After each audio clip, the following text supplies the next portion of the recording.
alunos, olá, professores, sejam todos muito bem-vindos à nossa aula de IFA. Eu sou a professora Cristiane Marques, sou professora de Química e estarei com vocês aqui nessa aula. E agora temos aqui o nosso colega também, que estará aqui com a gente na nossa aula. Olá, estudantes, olá, professores presenciais, sejam todos muito bem-vindos aí a mais uma aula. E eu sou o professor Virgílio Guedes e a partir de agora fiquem ligados que a nossa aula está começando. Começando então aí a nossa aula 8 com o nosso objeto de conhecimento, Amazônia e os desafios da sustentabilidade. E no detalhamento, problemas socioambientais na Amazônia. Então esses são os conteúdos que nós vamos estudar. A nossa aula começa agora.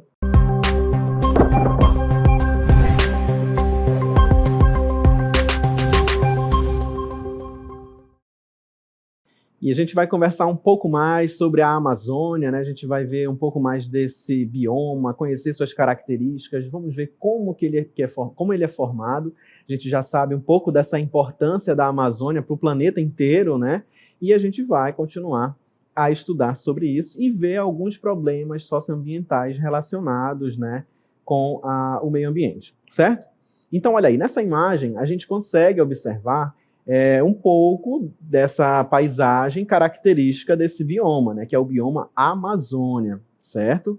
Localizado ali na região norte, né, que compreende alguns estados da região norte do Brasil e outros países que ficam ali próximos, certo? Nessa imagem a gente tem ali essa paisagem bem característica, porque nesse bioma a gente vai encontrar uma grande quantidade de área verde, né, são bastante árvores de diversas espécies, né, encontradas na Amazônia, porque a gente tem uma floresta, né, bem comum da Amazônia a presença dessa floresta, né, a maior floresta aí tropical. E recortando essas florestas, você observa aí na imagem, a gente tem os rios, né, que como você pode visualizar, como se fosse um recorte nesse tapete verde aí que são as árvores. Então a gente tem também a presença desses rios, certo? A bacia hidrográfica aí que é bem comum nesse bioma. Ok? Esse bioma Amazônia ele vai ser formado por diversos ecossistemas, né? Cada um com suas características diferenciadas. Mas vamos ver um pouquinho mais sobre a Amazônia na próxima imagem. A Amazônia ela é formada pela associação de diversos ecossistemas. Sua importância é reconhecida no mundo todo pela sua extensão, biodiversidade e abundância em recursos biológicos, hídricos e minerais. A Amazônia se destaca por ser a região de maior biodiversidade do planeta, abrigar grandes reservas minerais e possuir 1/3 das reservas mundiais de florestas tropicais úmidas, né? Então, basicamente o que a gente visualiza nessa imagem, descrito aí nesse texto, para a gente compreender um pouco melhor, né, de que a Amazônia ela vai abrigar essa grande, né, essa maior biodiversidade do planeta, justamente devido à grande quantidade de espécies de seres vivos que vão ser encontrados nessa região. Então, só de observar essa imagem, você já sabe que tem diversos cenários aí onde a gente vai encontrar seres vivos diferentes, né? Na parte verde, onde nós temos ali as árvores, a gente tem uma grande quantidade de espécies de plantas, né? De vegetais, são árvores diferentes, de portes diferenciados, que são utilizados também de diversas formas. Nessa mesma parte, a gente vai encontrar outros animais que se abrigam nessas árvores, né, nesse solo, nessa região. E ali, nos rios, a gente encontra também uma grande variedade de peixes, né, que abrigam esse ecossistema, tá bom? A gente vai entender agora um pouco mais, como a gente observou antes, né, que esse bioma ele é formado por um conjunto de ecossistemas, certo? Lembrando que o bioma ele é um total ali, né? E ele vai ser formado por diversos conjuntos, certo? E cada um ecossistema desse vai formar o nosso bioma Amazônia. E a gente vai observar, então, quais são eles na nossa próxima imagem. Olha só. Fazem parte do bioma Amazônia. Nós vamos ter a floresta amazônica, né? Sempre que a gente falar de Amazônia, a gente não está falando somente da floresta amazônica, mas é uma grande parte, né? Então, olha aí, nós temos a maior floresta tropical do mundo. Além da floresta amazônica, a gente vai encontrar a bacia amazônica, que aí compreende a maior bacia hidrográfica do mundo. A gente tem ali rios, né, de tamanhos, de extensões diferentes lá, como a gente pôde observar. E o mais famoso, o rio Amazonas, né, que é o maior rio em extensão do mundo, tá? E olha só, temos aí um ponto curioso, a gente vai encontrar o Pico da Neblina também no nosso bioma Amazônia, que é o ponto mais alto do Brasil. Está representado então aí na nossa imagem, o Pico da Neblina, e ele fica localizado lá no município de São Gabriel da Cachoeira, né, aqui no nosso estado do Amazonas, no município de São Gabriel da Cachoeira, no Parque Nacional do Pico da Neblina, tá bom? Fazendo fronteira ali com a Venezuela, certo? E aí, como a gente pôde observar, é um ponto mais alto do Brasil, essa formação aí montanhosa como a gente está observando, certo? Então, para a gente visualizar que a gente tem um conjunto diferenciado ali de ecossistemas que fazem parte do nosso bioma Amazônia. Dando sequência, a gente vê mais alguns desses ecossistemas amazônicos. Olha só. Dos ecossistemas que fazem parte da floresta amazônica, destacam-se a mata de terra firme, como a gente visualiza ali na imagem, aquela grande árvore ali de grande porte, como a gente está visualizando. Temos a mata de várzea, também está destacado ali na nossa imagem, a mata de igapó e as florestas inundadas. Além disso, a gente vai encontrar campos abertos e também cerrados. Então, são esses ecossistemas ali que formam o nosso bioma Amazônia, tá bom? E aí, a gente pôde observar um pouco mais das características, né, de cada um deles ali na nossa imagem, certo? Lembrando que quando a gente falar de Amazônia, não é apenas a floresta amazônica como a gente conhece, né? É a mais famosa, óbvio, mas ela vai ser composta ali, né? Esse bioma vai ser composto por outros ecossistemas. E eles têm as suas características da vegetação, né? Os seres vivos que estão ali, né, que habitam esse local, a quantidade de água que recebe ali vinda dos rios, por exemplo, como a gente pôde observar. Vamos falar um pouco mais ali sobre os ecossistemas amazônicos. Olha aí.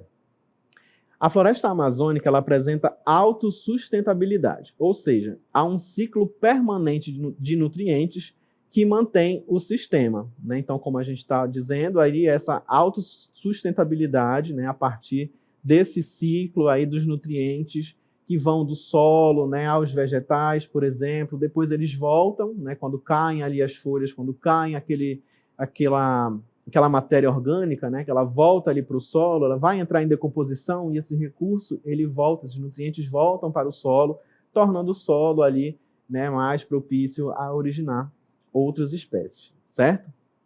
E aí nós falamos, né, que a gente também vai falar sobre alguns impactos, né, algumas dessas ações do homem que vão interferir nesse bioma, né, como a gente pôde visualizar. Então a gente vai observar agora um pouco mais dos impactos humanos na Amazônia. E aí a gente tem os mais conhecidos, né, como o desmatamento, as queimadas, a garimpagem, o agropastoreio e a biopirataria, tá? Nessa imagem aí ao lado, a gente pode observar um pouco mais da área desmatada no Brasil em 2024, né? A gente tem aí um mapa de calor por área desmatada, certo? Para a gente fazer aí um comparativo. E também a biopirataria, como a gente também já comentou um pouco. Representam os principais problemas ambientais enfrentados pelo bioma amazônico. Continuando, o conjunto formado por essas ações devastadoras é responsável por graves mudanças climáticas em todo o planeta, como o aquecimento global, certo? Então a gente está observando ali que esses impactos humanos, né, eles trazem ali esse problema para o meio ambiente, para a Amazônia, e vai ser responsável ali pelas mudanças climáticas, né, que é um ponto ali que vem sendo comentado bastante ultimamente, essa questão das mudanças climáticas, que é um reflexo das atitudes, né, das atividades humanas que vêm impactando o meio ambiente. A gente vai observar agora um vídeo, né, a gente vai trazer aí o professor de geografia, né, o professor Ilbson, explicando um pouco mais sobre esses problemas socioambientais na Amazônia. Observem e a gente já volta. Olá, alunos! Eu me chamo Ilbson do Nascimento, eu sou professor do componente de Geografia e hoje eu vou falar um pouco sobre o que são os impactos socioambientais. Bem, impactos socioambientais são problemas ocasionados pela ação antrópica e que causam interferências tanto no meio ambiente como na nossa vida em sociedade. Esses problemas de ordem socioambiental, eles surgem a partir da relação que o homem estabelece com a natureza. Depende ali da forma como o homem vai se apropriar dos recursos naturais, que na nossa sociedade, em decorrência do modo de produção que nós adotamos, o capitalismo, essa relação homem-natureza, a forma como o homem se apropria dos recursos naturais, se tornou muito predatória, agravando esses problemas socioambientais. Professor, quais são os principais problemas socioambientais que nós temos? O desmatamento, as queimadas, a mineração ilegal, tipo os garimpos, a expansão desordenada dos espaços urbanos de uma forma geral, as mudanças climáticas. Professor, como isso afeta regiões como a Amazônia? Eu vou citar o exemplo do desmatamento para a gente entender como o desmatamento afeta o meio ambiente aqui na Amazônia e também a nossa vida e sociedade. Vocês sabem que a Amazônia é de fundamental importância para a dinâmica climática em uma escala local, regional e global. Se você retira a floresta, ela vai comprometer, por exemplo, a distribuição de umidade aqui pela América do Sul, interferindo, obviamente, nas dinâmicas climáticas. No que diz respeito à questão social, o desmatamento da floresta pode contribuir para que a gente tenha o agravamento das mudanças climáticas, que vai fazer com que a gente vivencie os fenômenos climáticos extremos, como secas e cheias mais severas. E isso afeta as populações que vivem aqui na Amazônia, que têm o seu modo de vida condicionados pela dinâmica do ecossistema amazônico. É o caso das populações indígenas, das comunidades tradicionais, como, por exemplo, ribeirinhos, quilombolas. Então, se você tem uma seca mais severa, ela vai interferir ali no cultivo, na pesca, e isso, obviamente, vai impactar a nossa existência aqui na Amazônia. Bem, eu espero ter contribuído com os estudos de vocês e até uma próxima oportunidade. Tchau, tchau! Fiquem bem! Muito bem, a gente pôde observar, então, um professor de geografia, né, explicando um pouco mais dessas consequências, né, desses impactos na Amazônia. Então, traz sérios problemas aí para a população de um modo geral, né, não só para a população que está inserida nesse contexto, nesse cenário, mas também para os outros estados, né, e países próximos, certo? E aí a gente vai destacar alguns desses indicadores socioeconômicos e ambientais amazônicos listados aí, olha só. Nós temos, então, perda de habitat, né? A gente perde ali o local onde as espécies de seres vivos habitam, né? Uso e cobertura da terra, mobilidade humana, anomalias climáticas, carga de doenças transmitidas por vetores, índice de pobreza multidimensional para populações rurais e urbanas, né? Como a gente pôde observar no vídeo, né? Aquela população ali que está inserida nesse contexto acaba sentindo mais o reflexo, né, dessas ações, como as comunidades tradicionais, né, ribeirinhos, indígenas, por exemplo, que estão mais próximos ali a este cenário, né? Então é importante sempre a gente prestar atenção nas nossas atitudes, né, porque elas trazem um impacto ali para a Amazônia, né, de um modo geral, para o meio ambiente também, e que podem trazer ali um certo impacto para toda a população, tá bom? A gente vai observar ainda um pouco mais sobre esses indicadores. Aí na nossa imagem a gente tem o Índice de Progresso Social na Amazônia Brasileira, que é o IPS, né? E o IPS ele é um índice de prestígio internacional criado em 2013 para analisar as condições sociais e ambientais de qualquer território, países, estados, municípios e até mesmo comunidades. A gente vai observar agora um esquema para a gente entender, né, como que estão organizados esses índices, né, como que, o que eles medem, né, o que observam aí esses índices dos indicadores, no caso, os indicadores socioeconômicos e ambientais amazônicos. Então, acompanhe aí comigo que nós temos o seguinte. O Índice de Progresso Social ele está dividido da seguinte maneira. A gente encontra aí as necessidades humanas básicas, né, como, por exemplo, nutrição e cuidados médicos básicos. Vamos ver um pouquinho de detalhes aí sobre esse. Aí nós temos o seguinte. A mortalidade infantil, por exemplo, até 5 anos, mortalidade materna, mortalidade por doenças infecciosas, mortalidade por desnutrição e a subnutrição. Então, esse é o que diz esse indicador, né? Temos também aí, nesse IPS, 3 tipos de indicadores: as necessidades humanas básicas, os fundamentos para o bem-estar e as oportunidades. Então, nas necessidades humanas básicas, tem a nutrição e cuidados médicos, como acabamos de ver, água e saneamento, moradia e segurança pessoal. Já no fundamento para o bem-estar, tem acesso ao conhecimento básico, a informação e comunicação, saúde, bem-estar e qualidade do meio ambiente. E a gente vai ver mais detalhes aí da qualidade do meio ambiente. Exatamente. Aí, como indicador, temos aí as áreas protegidas, desmatamento recente, desmatamento acumulado, emissões de CO2 e focos de calor. Além desse índice aí dos fundamentos para o bem-estar, tem as oportunidades, direitos individuais, liberdade individual de escolha, inclusão social e acesso à educação superior. Então, vamos ver aí um índice que é os direitos individuais. O que ele diz? Um indicador: diversidade partidária, mobilidade urbana, como, por exemplo, o transporte público, acesso a programas e direitos humanos, existência de ações para os direitos de minorias. Então, esses daqui são esses indicadores, né, de acordo com esse IPS, que é o Índice de Progresso Social. Então, vimos aqui esses 3 indicadores e cada um tem outros indicadores, subindicadores. Não é isso, professor? Exatamente, né? Então está organizado dessa forma aí o índice de progresso social, né, que visando aí essa melhoria, né, na qualidade tanto do meio ambiente quanto da população e da sociedade de um modo geral, certo? E a gente vai observar agora outros aspectos, né, que estão relacionados ali com o meio ambiente, né, professora? Exatamente, como, por exemplo, aí o desmatamento e a liberação de CO2, né? Esse aqui é a origem, né, dessa poluição. O que diz essa origem da poluição? O que ocasiona o desmatamento, né? Então, esse extenso desmatamento na Amazônia contribui para a liberação de grande quantidade de CO2, que é o dióxido de carbono, que ele está previamente armazenado nas árvores. Então, isso não apenas acelera o efeito estufa, mas também perturba todo o ciclo hídrico e o equilíbrio ecológico da região. Esse é um dos indicadores. O outro indicador são o outro problema ambiental, questão de poluição, atividades mineradoras e resíduos tóxicos.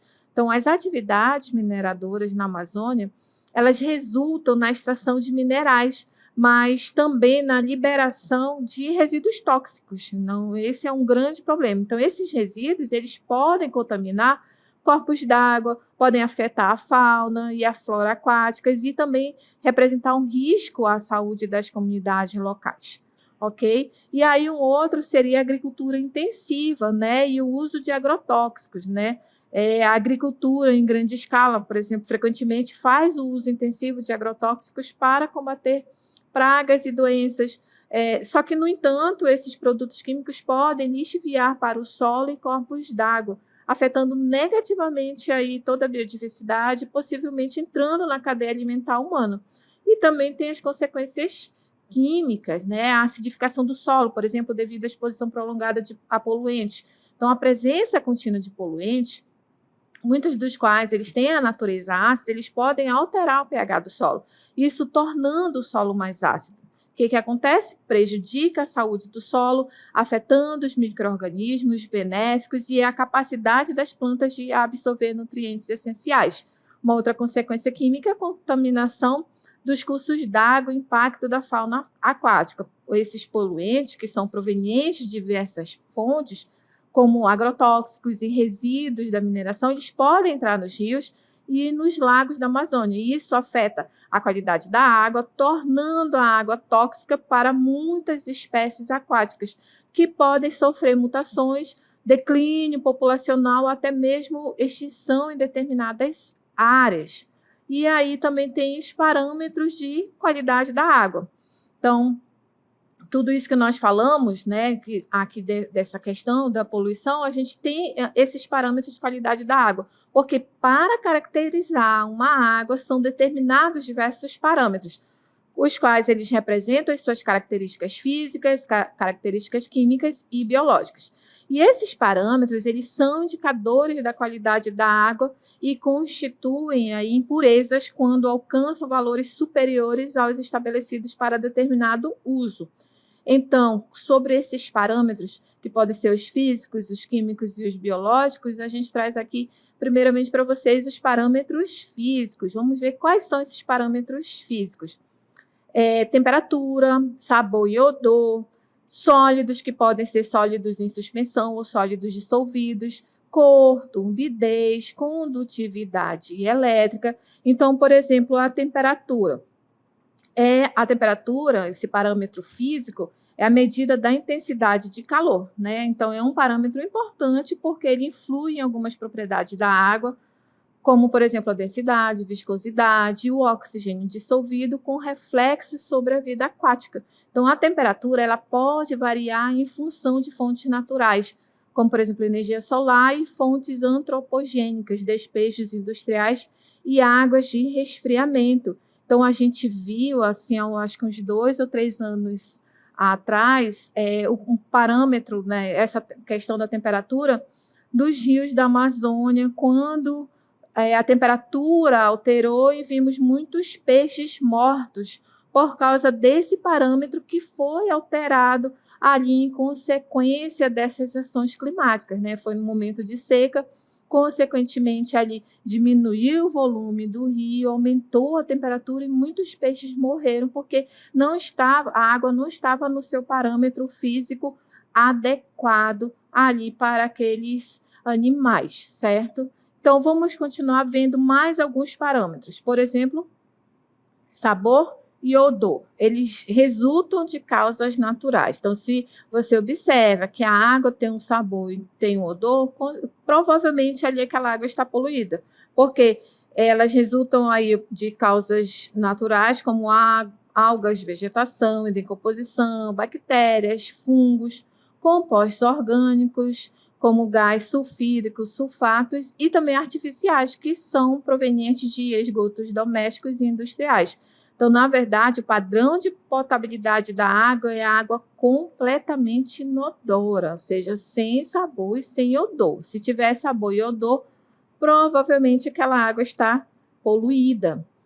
Então, temos também sólidos, os sólidos que podem ser sólidos em suspensão e sólidos dissolvidos. E aí nós temos, então, que os resíduo que permanece num filtro de asbesto após filtragem da amostra. Podem ser divididos em sólidos sedimentáveis, sedimentam após um período T de repouso da amostra, e os sólidos não sedimentáveis. Somente podem ser removidos por processos de coagulação, floculação e decantação.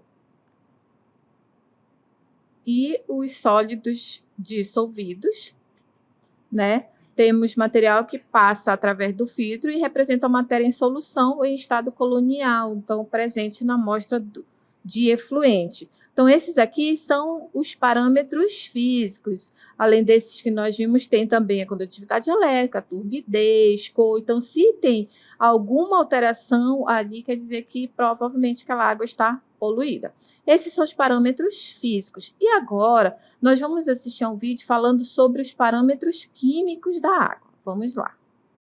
Olá, eu sou Rita Milene, sou química do Laboratório de Limnologia da Universidade Federal do Amazonas e vou falar para vocês sobre alguns parâmetros químicos que indicam a qualidade da água. Os parâmetros químicos que indicam a qualidade da água são pH, condutividade elétrica, turbidez, sólidos totais, oxigênio dissolvido, demanda bioquímica de oxigênio, que é o DBO, nitrito, nitrato, amônia, que são os compostos nitrogenados, ortofosfato, fósforo total, que são os compostos ortofosforados, e os metais pesados, entre outros. O pH, ele é uma escala métrica, uma escala numérica que indica a acidez ou a basicidade da água. A escala de pH, ela varia de 1 a 14, sendo que o pH 7, ele indica uma água neutra. E abaixo de 7, água ácida, e acima de 7, uma água básica. A condutividade elétrica, ela indica a quantidade de íons presente na água. E ela pode ser medida através de um aparelho que se chama condutivímetro. O pH, ele também pode ser quantificado através de um aparelho que se chama medidor de pH ou pHmetro. A água, uma amostra da água, ela é colocada no aparelho, o eletrodo ele vai fazer essa leitura e vai indicar se essa água ela é básica, neutra ou ácida. O oxigênio dissolvido ele pode ser medido ou determinado na água por um método químico ou medido com um aparelho chamado medidor de oxigênio dissolvido ou oxímetro. O nitrito, o nitrato e o nitrogênio total e a amônia, eles são quantificados através de uma reação química, onde a amostra é colocada em contato com alguns reagentes químicos e a quantidade desses elementos eles são medidos na água, eles são determinados através de um cálculo posteriormente à análise. O fósforo, ele é feito da mesma forma. O fósforo total e o ortofosfatos, eles são determinados através de uma reação química, onde a amostra é colocada em contato com alguns reagentes, há uma reação e essa quantidade de fósforo, ela pode ser depois determinada e quantificada. A DBO, a demanda bioquímica de oxigênio, ela indica a quantidade de micro-organismos que tem uma área que vai consumir a quantidade de oxigênio. Como é que ela é feita? A amostra ela é coletada e ela é colocada em incubação por 5 dias e posteriormente é feita a medida novamente. Faz a medida no primeiro dia e após 5 dias faz uma nova medida e vai determinar a quantidade de oxigênio que foi consumida no recipiente. Muito bem, então vimos aí, né, sobre esses parâmetros químicos da água. Existem diversos parâmetros químicos. Então, já que vimos aqui sobre essa questão da poluição, vamos ver agora as soluções sustentáveis, né, e a gestão de recursos, que seria a redução e controle de poluentes. Então, trouxemos aqui 4 soluções sustentáveis que nós podemos fazer aí para a redução e controle de poluentes. Então, a primeira solução sustentável são técnicas agrícolas, né? Técnicas agrícolas sustentáveis. Então, o que isso quer dizer, essas técnicas agrícolas? Observem aqui a imagem, tá? Exatamente, temos aqui as técnicas agrícolas, que é a adoção de práticas agrícolas sustentáveis, como, por exemplo, a agricultura orgânica, permacultura e agrofloresta. E isso pode diminuir a necessidade de agrotóxicos e fertilizantes químicos, né? Então, isso não só reduz a poluição do solo e da água, como também promove a biodiversidade, fortalece a saúde do ecossistema. Essa foi a primeira técnica. A segunda técnica são as restrições e regulamentações aí nós temos aqui a nossa imagem, mostrando aí essas restrições e regulamentações para a mineração, que fazer o quê? Impor regulamentações mais rigorosas para atividades mineradoras pode diminuir o despejo de resíduos tóxicos em rios e solos. Isso através de licenças ambientais, avaliações de impacto e técnicas de mineração mais limpa. Então, isso é possível extrair recursos sem comprometer a integridade da região. Uma outra técnica são as práticas de manejo sustentável da floresta, né? Isso quer dizer o quê? Que esse manejo sustentável ele permite aí a exploração de recursos florestais de forma controlada. Como? Garantindo aí que a capacidade de regeneração da floresta não seja comprometida. Então, isso implica em colher madeira, frutos e outros recursos sem causar desmatamento ou qualquer degradação, preservando, assim, o equilíbrio ecológico e as funções vitais da floresta. E a última técnica que trouxemos aqui para vocês é a valorização aqui a valorização da cultura, da biodiversidade. Isso quer dizer o quê? Né, quando a gente coloca aí como técnica a valorização da biodiversidade e o conhecimento das comunidades tradicionais, dos povos indígenas. Por quê? Porque a biodiversidade amazônica ela é rica, né? Então é uma fonte inexplorada de medicamentos, de alimentos e outras aplicações comerciais. Então, esse conhecimento tradicional dos povos indígenas sobre o uso de plantas e animais, isso é muito importante, isso é crucial para a utilização sustentável desses recursos. Então, ao valorizar e ao integrar este saber, é possível desenvolver aí produtos e serviços de forma ética e benéfica para as comunidades locais. Então, são algumas técnicas que trouxemos aí de sustentabilidade, trouxemos aqui para vocês. E a gente espera que vocês tenham gostado, tenham compreendido aqui a nossa aula. Falamos bastante conteúdo aqui, não foi, professor? Exatamente. Falamos bastante, mas é importante a gente saber aí sobre esses serviços que a natureza nos oferece e como a gente pode utilizar de uma forma mais sustentável, né? Então essa foi a nossa aula. Espero que vocês tenham curtido e a gente se vê na próxima.